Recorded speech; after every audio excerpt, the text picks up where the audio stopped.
Now these idiotic, moronic Republicans who patted themselves on the back and got the virtue signal about how I will not share a space with the likes of George Santos. Well, okay, that space that you were sharing with him just got a lot smaller. Last night, there was a special election up in New York for the seat vacated by George Santos. Well, it wasn't really vacated by George Santos. Well, not voluntarily, at least. Let me just sum this up for you. Idiot Republicans are now seeing the ramifications of not standing by George Santos. Idiot Republicans in the House are now seeing the actual domino effect of their feckless actions, voting George Santos out of the House of Representatives, a man who even said he was just going to finish this term and he wasn't going to run for re-election. But they so wanted to make nice with CNN reporters and New York Times reporters that they said, yes, this George Santos is an insult to this institution and he must go. And so we're going to vote him out. And now these idiots are seeing exactly what happens when you bend over backwards and do whatever the left demands you to do. When you take a knee to them, this is what happens. Because a Democrat won that seat. There was a special election last night. And listen, I don't want to get into the weeds of it.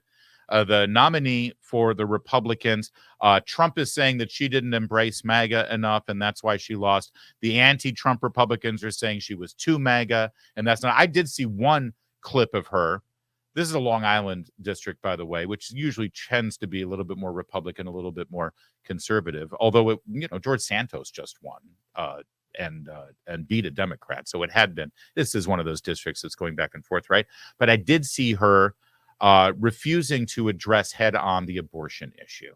Okay, the Democrat kept pressing her. Are you going to legalize abortion? Are you going to make it illegal? And she didn't own it. She didn't own her position on it. I was watching it as a pro-life Republican. I was like, I have no idea where this woman stands after watching this. And that's a problem. You can't be a weasel. You can't not take a firm stand on issues like this. But by the way, I'm just saying that from my perspective. I didn't follow the race very much. I don't live there.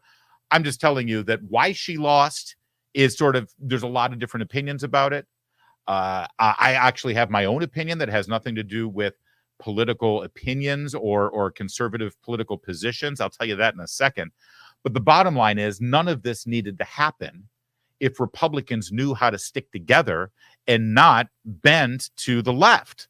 Representative Mike Collins put it beautifully last night when the results came in.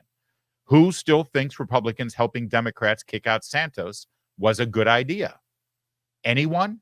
Anyone at all? Because now that very slim majority in the House for Speaker Johnson and the Republicans got that much slimmer.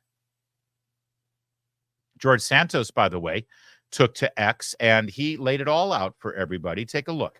I won New York 3 with 0 Super PAC money, 0 CLF money, 0 establishment money. Tonight, the establishment set $10 million on fire. That's right. They spent $10 million trying to win this seat. I flipped a 23-year blue seat. Oh, forgive me. I thought that this is a district that went back and forth. Apparently, this was Democrat for 23 years, and Santos won it. Thank you. I stand corrected. With the help of grassroots activists and by activating the base with retail politics. Hey, Nassau, New York, GOP. Money does not buy votes. It's respecting the wishes of the base that wins votes. New York 3 is MAGA country, and since MAGA was disrespected, MAGA stayed home. One other tweet he put out to my former colleagues in the House GOP, please make these idiots pay you guys $10 million back. These rhinos are the most effective Democrat operatives in the nation.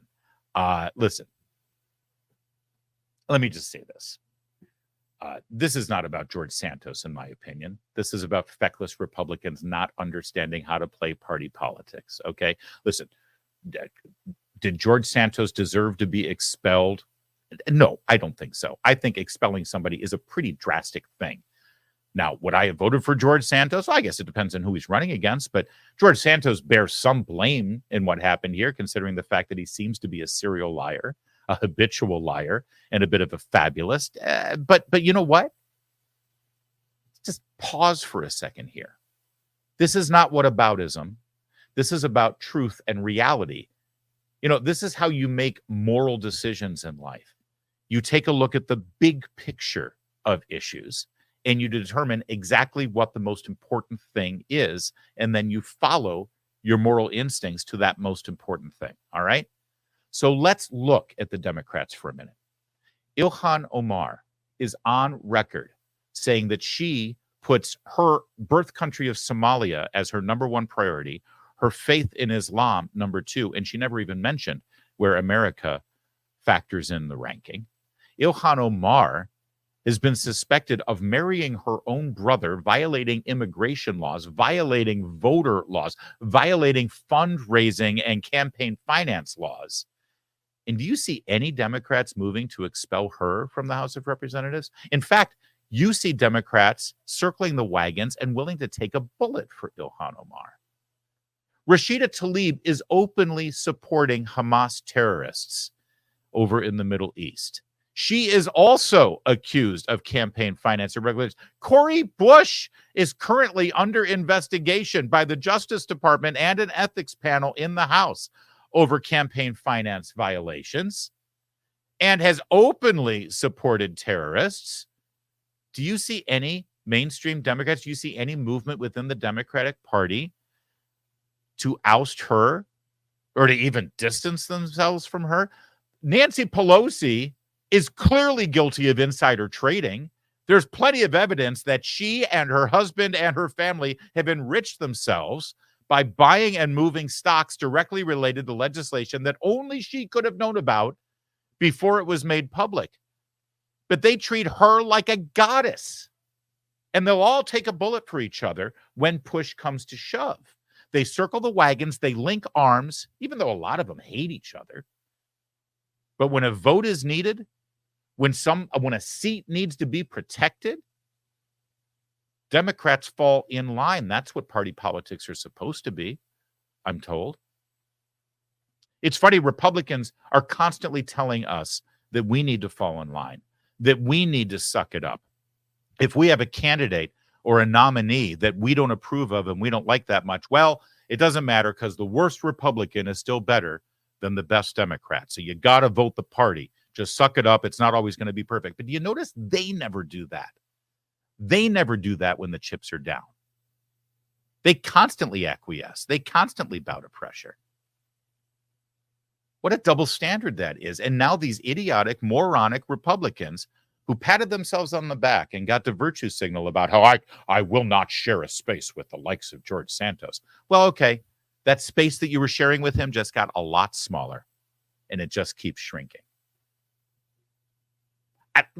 Is it noble and wonderful that Democrats circle the wagons and stand by people who are odious and horrific, like Hakeem Jeffries, a habitual election denier who's now their minority leader, or Jamal Bowman, who's guilty of violating law by disrupting a vote by pulling a fire alarm, and he got off with a slap on his wrist? Are they virtuous? Are they wonderful for that? No, I think they're odious and horrible. But they know how to play the game. And my guys, well, to paraphrase Will Rogers, I don't belong to an organized political party. I'm a Republican.